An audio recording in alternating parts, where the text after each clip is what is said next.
going to start learning tailoring today. Oh my goodness. There are some things I will do differently.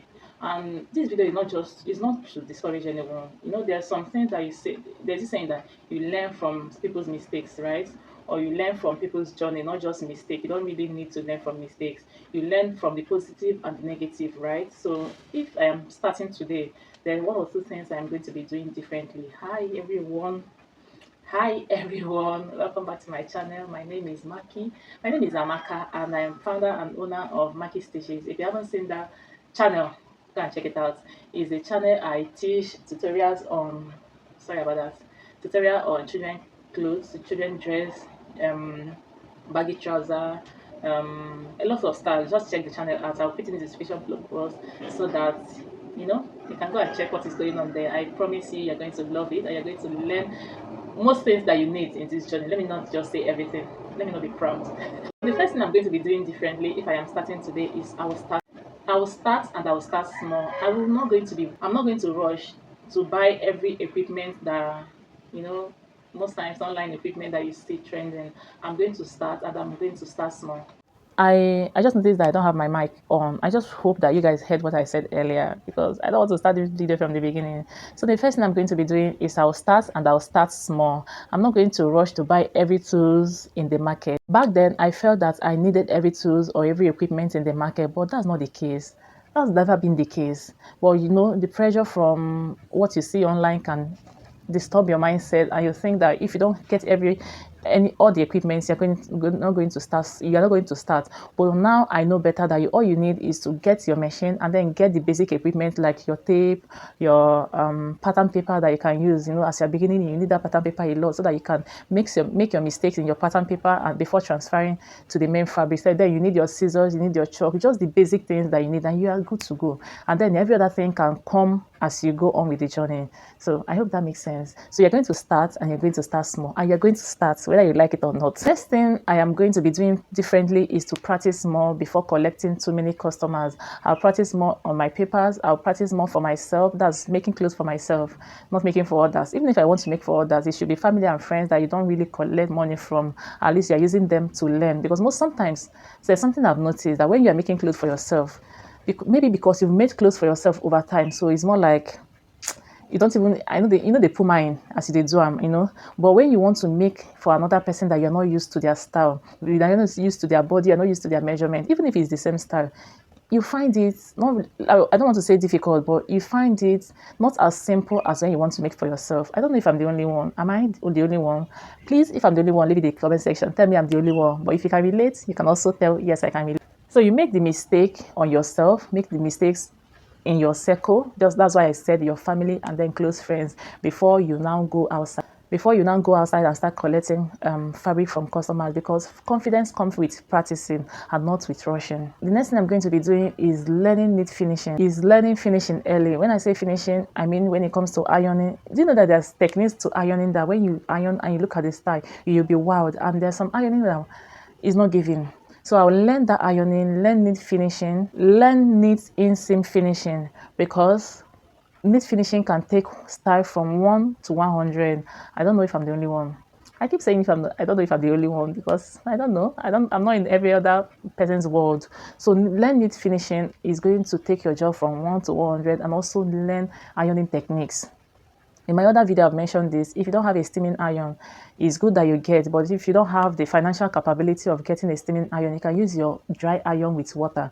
You see that steam is very important when ironing your clothes. It's going to take your fabric for your style from 1 to 100. I am telling you this from experience. So it's either you use water and iron, or you just get a steaming iron and save yourself the stress of going to sprinkle water and then iron at the end of the day. So knit finishing can make simple style look expensive, and then bad finishing can make a very good style, a very stylish style. Does that make sense? It's very bad and looking shabby and unkept. The next thing I'm going to be doing is I'm going to be pricing my items, my handwork properly from the start. I don't mean overpricing. When I started, I underpriced because I was scared that people will not patronize me. If I am starting today, I'm going to price properly. I'm not going to be overpricing, but I'm going to price my worth.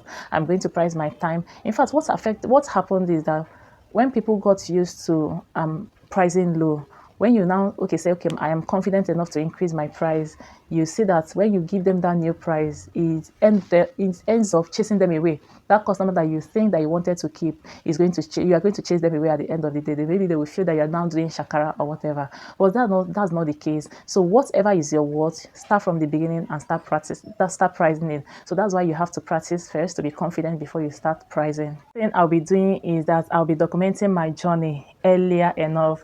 I'll be documenting my progress, my mistakes, my small wins, and I'll do it especially on YouTube. I'm not doing it to be perfect. I'm just doing it to grow, to learn from my mistakes and build trust. Next thing I'm going to be doing is that I'll focus on one niche first. If I am going to go into children clothes, I'll go into children clothes. If it's adults, I'll go into adults. If I'm just focusing on scrunchie or bonnet, whatever it is, I'm going to focus on one first.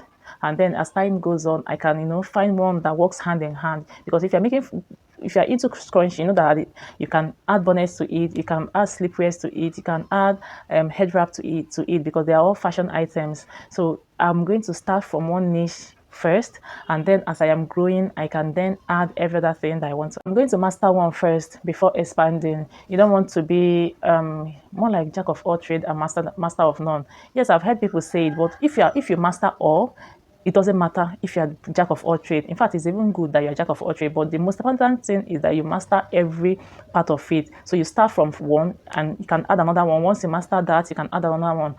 So that's next thing is to what?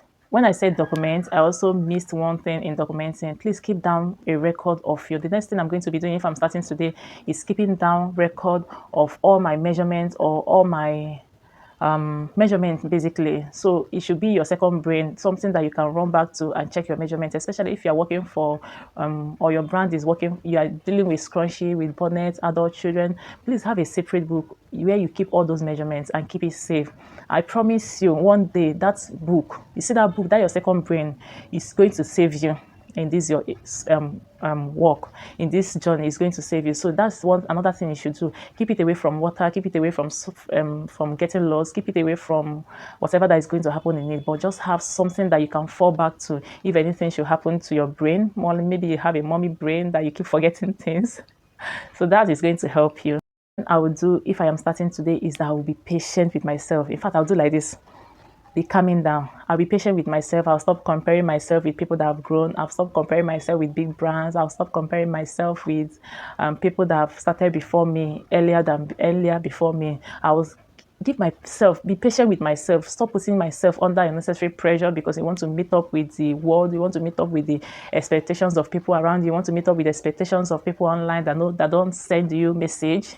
So I'll be patient with myself. I'll learn finishing very well, learn how to price my items, document my journey early, stop comparing my chapter 1 to someone else chapter 10, and I'll be patient and love myself more. And if this video found you well and you find value in it, don't forget to give me a thumbs up. If you haven't subscribed to this channel, please do well to hit on the subscribe button. And if this video really touched you, if you are going to do differently, leave a comment below and tell me areas that you're going to do differently as a beginner in this sewing journey. And I will see you in my next video. Thank you so much for watching.